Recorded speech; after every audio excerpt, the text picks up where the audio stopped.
지금 요한계시록 7장 이렇게 돼.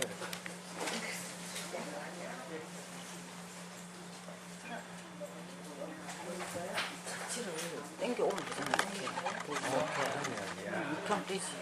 너무 좋으시네. 7장 지난번에 본 부분이지만 읽어보겠습니다. 7장 1절부터 보면 이 일 후에 내가 네 천사가 땅 네 모퉁이에 선 것을 보니 땅의 사방의 바람을 붙잡아 바람으로 하여금 땅에나 바다에나 각종 나무에 불지 못하게 하더라. 또 봄에 다른 천사가 살아계신 하나님의 인을 가지고 해 돋는 데로부터 올라와 땅과 바다를 해롭게 할 권세를 얻은 네 천사를 향하여 큰 소리로 외쳐 가로되 우리가 우리 하나님의 종들의 이마에 인치기까지 땅이나 바다나 나무나 해하지 말라 하더라. 내가 인맞은 자의 수를 들으니 이스라엘 자손의 각 지파 중에서 인맞은 자들이 14만 4천이니 유다 지파 중에 인맞은 자가 1만 2천이요 루벤 지파 중에 1만 2천이요 갓 지파 중에 1만 2천이요 아쉘 지파 중에 1만 2천이요 납달리 지파 중에 1만 2천이요 므낫세 지파 중에 1만 2천이요 시므온 지파 중에 1만 2천이요 레위 지파 중에 1만 2천이요 이사갈 지파 중에 1만 2천이요 스불론 지파 중에 1만 2천이요 요셉 지파 중에 1만 2천이요 베냐민 지파 중에 인맞은 자가 1만 2천이라.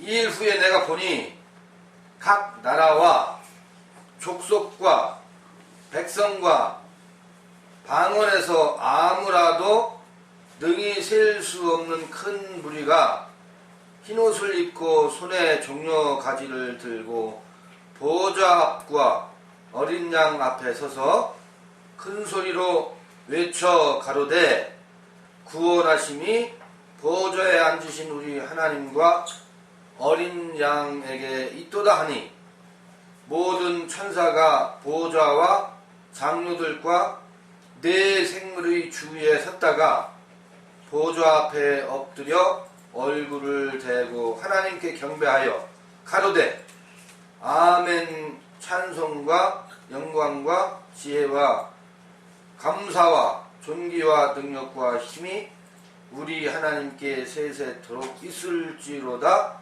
아멘 하더라. 장로 중에 하나가 응답하여 내게 이르되 이 흰옷 입은 자들이 누구며 또 어디서 왔느냐. 내가 가로되 내 주여 당신이 알리이다 하니 그가 나더러 이르되 이는 큰 환난에서 나오는 자들인데 어린 양의 피에 그 옷을 씻어 희게 하였느니라. 그러므로 그들이 하나님의 보좌 앞에 있고 또 그의 성전에서 밤낮 하나님을 섬김에 보좌에 앉으신 이가 그들 위에 장막을 치시리니 저희가 다시 줄이지도 아니하며 목마르지도 아니하고 해나 아무 뜨거운 기운에 상하지 아니할지니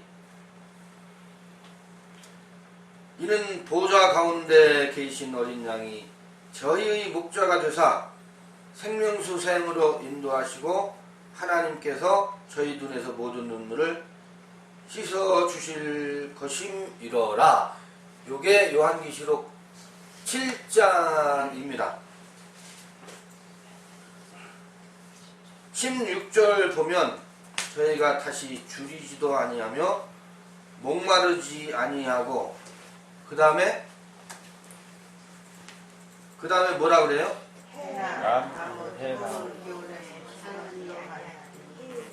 여기서 해가 뭘까요? 해나 아무 뜨거운 기운에 상하지 아니할지니. 여기서 해는 뭐냐면 헬리오스, 저 태양을 얘기합니다. 태양. 밖에 있는 태양일까요? 태양을 얘기하는데 그 다음에 뜨거운 것. 낮에 해가 우리를 상치 않게 하시며 뭐 그런 시편의 기도가 있지요. 여러분 해가 여러분을 상하게 하나요? 그늘에 들어가면 되잖아요. 그런데 해로 인해서 뜨거운 기운으로 인해서 힘들어. 우리 어때요? 그러면 이 해가 상징하는 게 뭐겠어요? 여기서 이 해가 비유하는 게 뭘까요? 그동안 얼마나 많은 사람들이 이 가르치. 목마른. 해에 의해서 상하고 목마르. 사람의 가르치. 해를 입었어요. 그러니까 비유겠죠. 이 해가 말하는 것이. 태우고 없애버려. 그러면 뭐 민족의 태양이라는 수식어도 있죠. 북한에서는 민족의 태양, 김일성을 민족의 태양이라고 수식어를 붙이는데 여러분들이 무엇을 해로 삼고 그 해 아래서 살았을까? 해는, 하늘에 떠있는 해는 무엇을 비유할까요? 사람이 사는 그 빛의 원리가 해가 제공을 하죠. 네. 태양의 원리는 모든 만물을 살게 하는 기운이란 말이에요. 우리의 의식 세계에서 그동안 우리가 아 이게 빛이구나. 그게 소위 말하는 예수는 베드로에게 태양이었었어요. 그래서 이 해를 중심으로 베드로에게 목숨을 바치겠습니다 했었지요. 왜? 태양이니까. 민족의 태양이 아니라 베드로의 태양이었으니까. 그런데 그게 더 이상은 그런 해가, 여기서 해가 무슨 해로움이라는 의미가 아니고 이거 선을 얘기하는 거예요. 선. 태양을 얘기하는 거야. 해나 뜨거운 것이 우리를 상치 않게, 결코 상치 않게 해준대요. 뭐 기운에 상하지 아니하리라. 그런 기운들이, 그러니까 어떤 예수?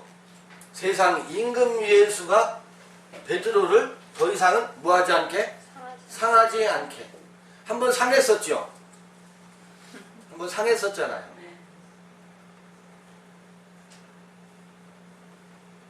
더 이상은 그런 것이 우리에게 다가와서 해의 역할을 한다고 하더라도 그것이 우리를 상치 않게 할 것이다. 더 이상 역할을 못한다는 얘기. 해가 무엇을? 빛을? 그 해는 빛을 잃어버렸어요. 여러분들과 우리에게 더 이상 육체 예수는 빛이 아닙니다. 육체대로의 예수는 더 이상 우리에게 빛이 아니에요. 육체대로의 하나님은 더 이상 우리에게 하나님이 아니야. 도적놈이야. 사기꾼으로 드러나죠. 그러니까 이게 뭐냐면 지금 12지파가 12,000씩 인을 맞았대요. 인 맞는다는 게 뭐예요? 말씀이 육신이 되었다는 얘기예요. 인 맞는다는 얘기가.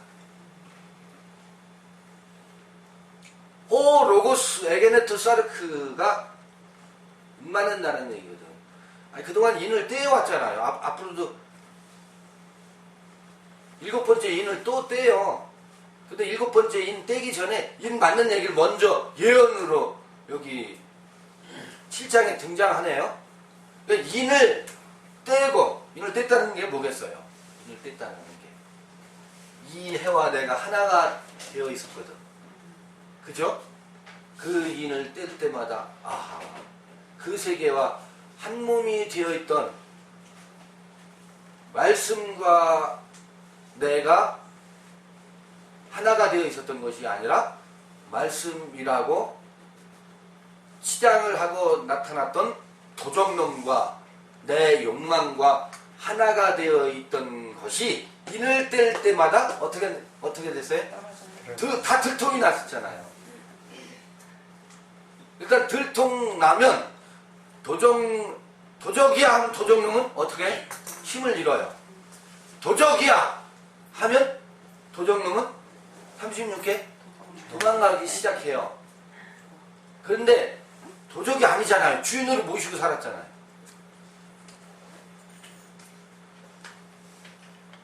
도적놈이기는커녕 우리의 주인님이신데 왜 떠나요? 안 떠나지. 절대로 안 떠나요. 근데 인을 뗄 때마다 아 그랬네. 그런데 12지파도 이제 여기서 갱신이 되죠. 새로운 그 육체의 12지파가 아니고 12지파에 12,000씩 인을 맞는 얘기가 나와요. 인을 떼는 이야기 막바지에 6째 인을 떼고 나서 7째 인 떼기 전에 인을 치는 얘기가 나와. 인을 치는 얘기가. 어제 메르카바의 수레바퀴 얘기했잖아요. 그게 뭐예요? 인 치는 거 아니에요? 그러니까 12,000은 이게 온전한 수레바퀴가 된 거예요. 12,000 12지파가 온전히 인을 맞는다는 것은, 인을 쳤다는 것은 온전한 수레바퀴가 된다는 얘기라. 보좌를 중심으로 해서 이게 요 중심점, 바퀴 중심점을 중심으로 해서 이게 12살이 12,000씩 온전하게 바퀴를 이루고 있음이에요. 이게 달리 표현을 해보면, 이렇게 보면 너무 심플하게 얘기해서 너무 그 요한계시록 7장의 이야기를 너무 단순화시키는 것 같이 보이는지 모르지만 이 이야기입니다. 여기서는 14만 4천으로 14만 4천, 눈이 14만 4천이라고 비유해도 틀리지 않습니다. 그러니까 야훼 하나님을 중심으로 해서 그 삶의 수레바퀴가 온전히 움직이고 굴러간다는 이야기겠죠. 요 중심점을 향해서 모든 이 구심력이 작동을 하지요. 바퀴가 돌아갈 때는. 중심점을 중심으로 해서 네 바퀴가 이 구심점을 중심으로 해서 원심력과 구심력이 딱 작용하는 것에 대한 표현이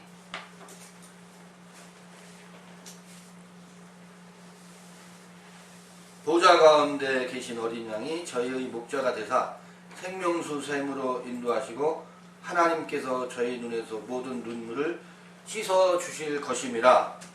이거를 전부 인지상정으로 읽으니까 성서가 그래 우리가 이제 더 이상 눈물이 없는 곳에서 하나님의 위로를 받는 곳에 갈 거야, 이런 인지상정으로 자꾸 읽어가려고 한단 말이죠.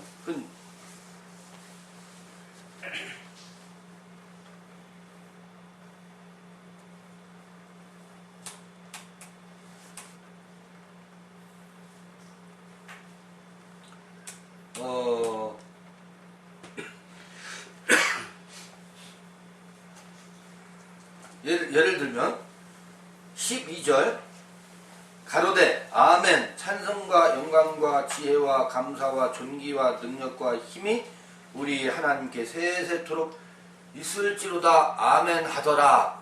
보좌를 향해서 찬송과 영광과 지혜와 감사와 존귀와 능력과 힘이 하나님께 세세토록 있을지로다 아멘 하더라. 아멘과 찬송과 영광과 지혜와 감사와 존귀와 능력과 힘, 이게 다 뭐예요?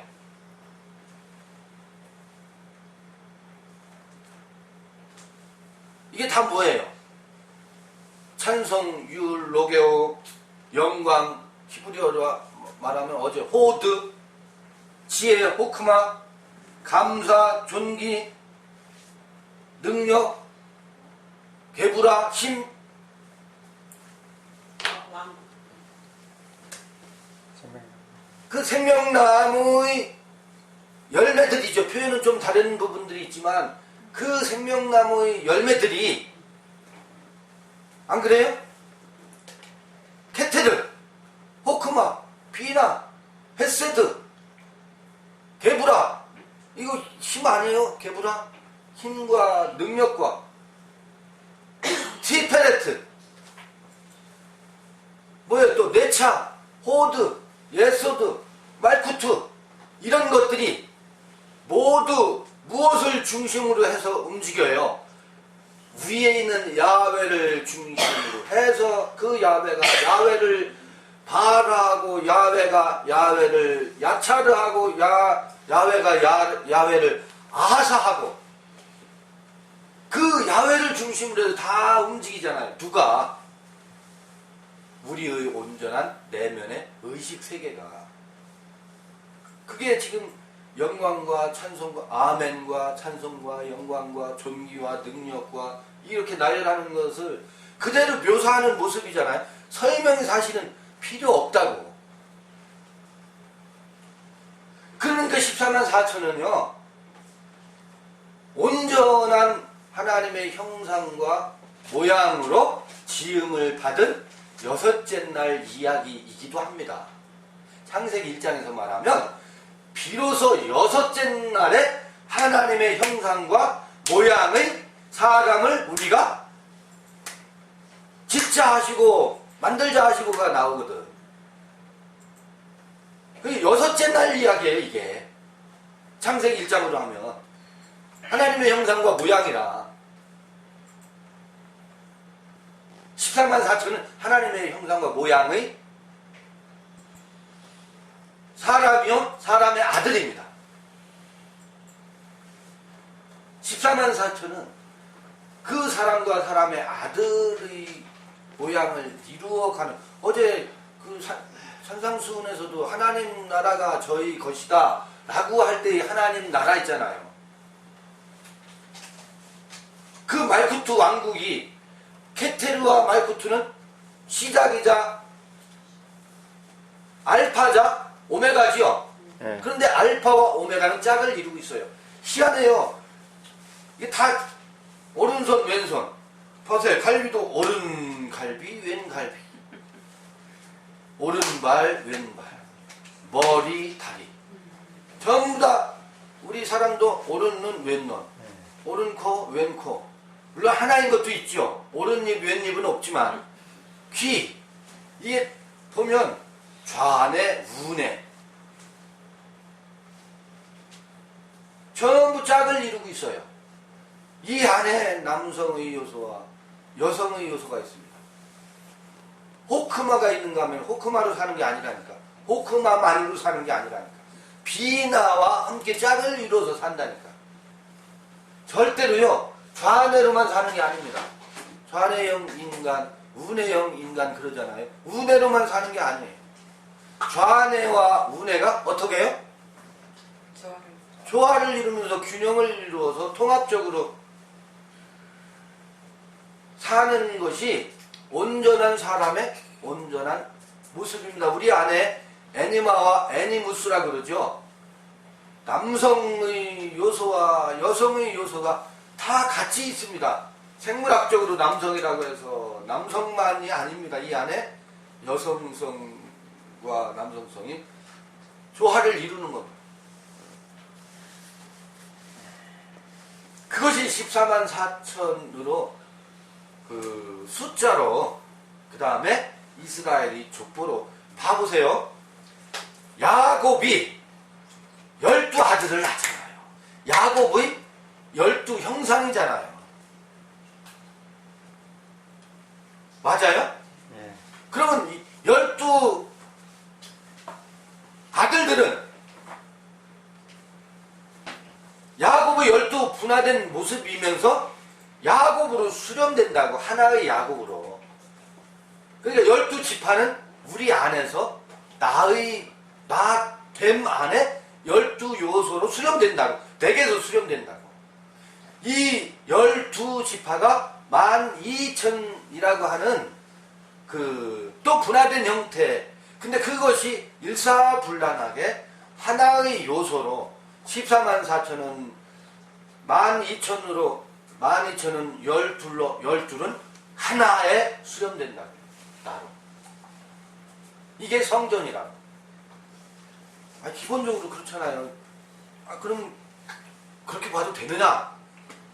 그럼 한번 성경을 가지고 논증을 해보자고요. 성경을 가지고 자꾸 그거를 이상하게 지금 기독교가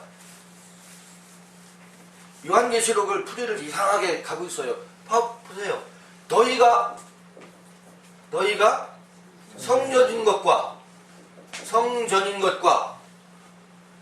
하나님이 어디에 계시대? 너희 안에 계시대. 안에 계신 것을 알지 못하느냐? 라고 말하잖아요. 그럼 하나님이 계신 곳이 성전이고, 성전의 보좌에 너희 안에 하나님이 계시다며. 그럼 성전 이야기는 하나님과 하나님을 둘러싼, 보좌를 둘러싼 이야기였잖아, 지금. 이 14만 4천이. 그러면 그것은 어디에 있는 이야기예요? 성전 안에 있는 14만 4천은 성전 안에 하나님을 중심으로 해서 그 보좌 주변에 허다한 무리까지 성전 안의 이야기잖아. 그럼 그 성전 안이라고 하는 건 누구예요? 우리 자신의 내면의 이야기를 이렇게 형상화시켜서 풀이한 거잖아요. 그러면 14만 4천이 우리 안에 그 요소가 14만 4천으로 기술된 것이다 라고 우리가 읽어가는 게 맞는 거예요? 틀리는 거예요? 그게 맞지. 그게 맞지. 성경이 논법에 의하면 그게 맞는 것이지. 그런데 14만 3,999야. 하나가 모자라. 마이너스 1이야. 발에 무좀이 있다는 얘기예요.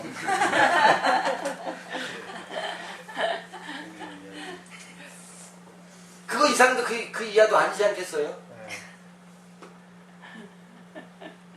온전한 우리의 모습을 이해하는데 의식세계 균형 잡힌, 온전한 균형 잡힌 그럴 때 봐보세요. 내가 태양이야. 문선명에 의해서 피해를 받지 않습니다. 흔들리지 않아요. 보좌가 내 안에 있는데, 내 안에 태양이 있는데 밖에 무슨 태양이 이게 참 말씀이야, 이게 진리야 라고 누군가가 말한다고 해서 그것에 의해서 다시 내 의식의 세계가 휘둘리거나 거기에 가서 헌신하거나 하지 않습니다. 더 이상. 그렇잖아요. 아브라함이 이삭을 모리아 산으로 뭐 했어요?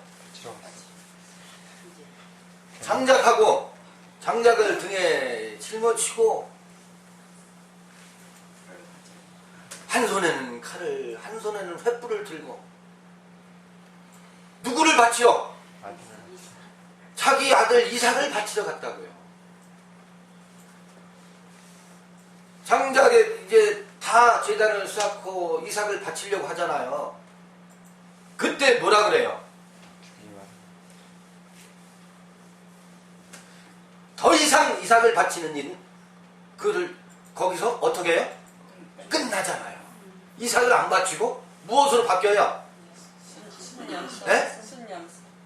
숲에 그 양이 있었죠. 양을 제물로 바치고 이삭은 더 이상 제물로 바쳐요, 안 바쳐요? 안 바쳐요. 거기서 끊었다고. 거기서 더 이상은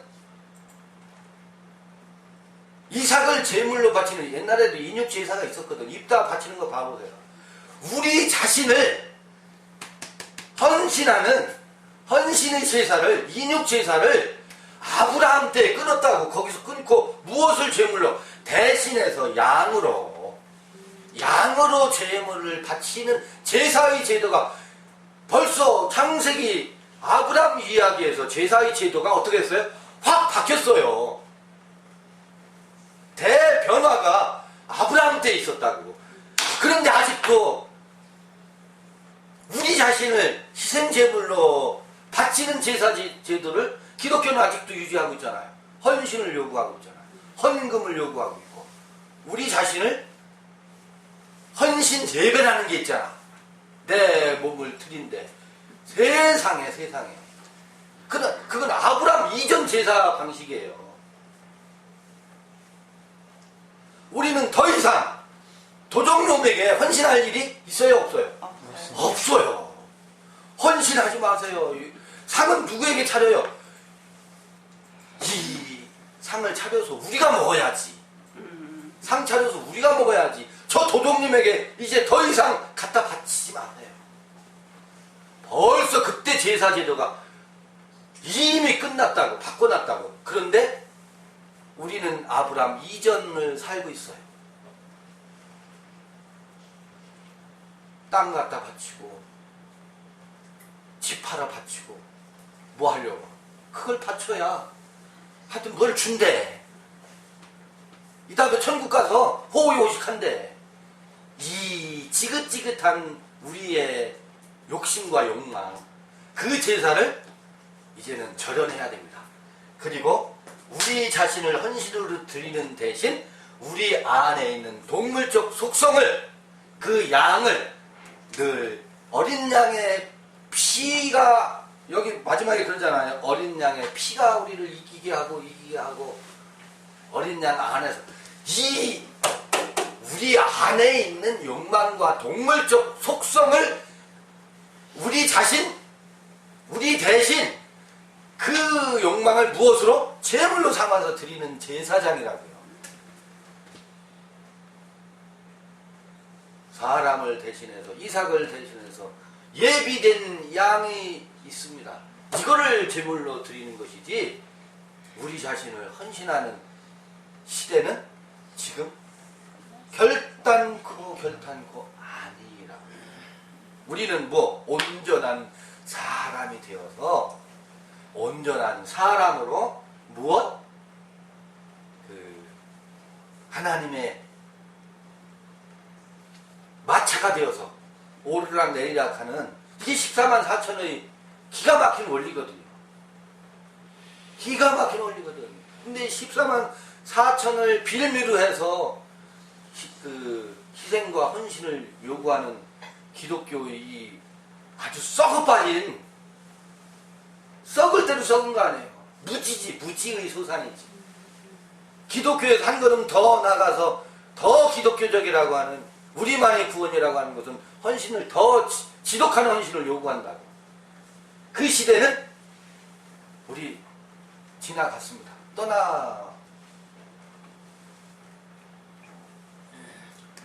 요한계시록 7장 이야기는 14만 4천의 원리는 이렇게 하고 이제 8장으로 다음번 모일 때 넘어가는 걸로 하고요.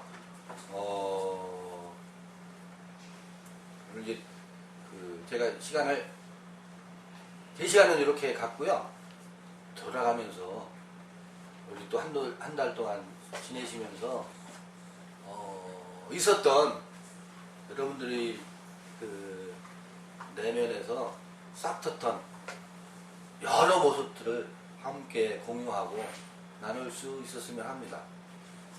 요한계시록 7장은 어제 에스겔서나 뭐 마태복음 산상순에 이어서 같은 흐름으로 읽어져 갈 수밖에 없어요. 어디를 읽는다고 해서 또 다를 수 없겠죠. 우리 상태가 또 지금을 지나고 있으니까.